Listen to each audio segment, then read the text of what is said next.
brushes. You probably have your favorite, but if you are like me, I bet you have a lot of them. Like a lot of them.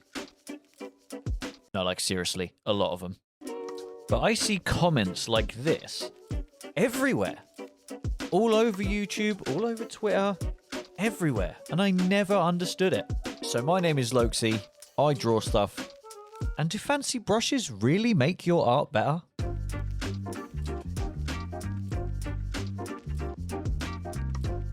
Now this is actually a really simple question, so I don't really understand why people ask it so much. But to answer it, let me draw you something.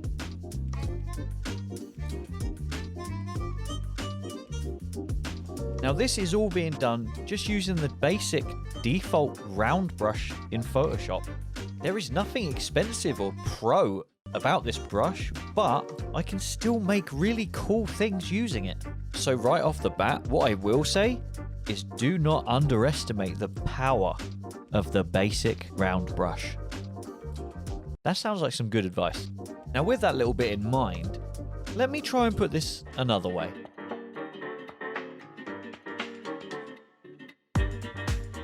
Now as some of you may know, I've had an interesting career in art.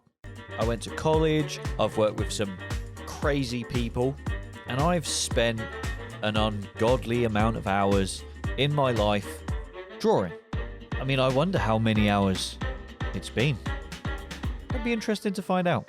But with all those hours and hours of drawing, I use the default brush for most of my work, and it does me fine.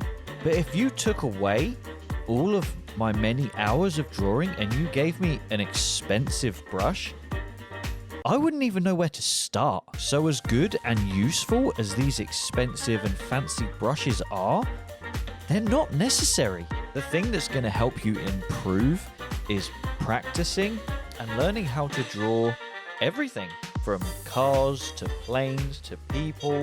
Just practice drawing everything you can. And once you've learned how to do that, then you can start using these fancy brushes because, yeah, they're cool and they help, but they're not what make you good. Fancy brushes don't make you good at art. You do. So if you go and put in the practice and the time, you're going to make amazing art. And once you learn how to make great things with the basics, then you can start buying these crazy brushes that I have. It will become an unhealthy obsession though.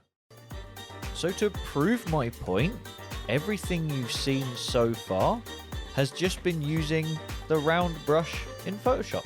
So you really can draw whatever you like. So remember, don't worry so much about what brushes people are using or what's the next crazy brush you're gonna get. Worry about the basics. Use the default brush. Make something cool. And what can you make with the default brush?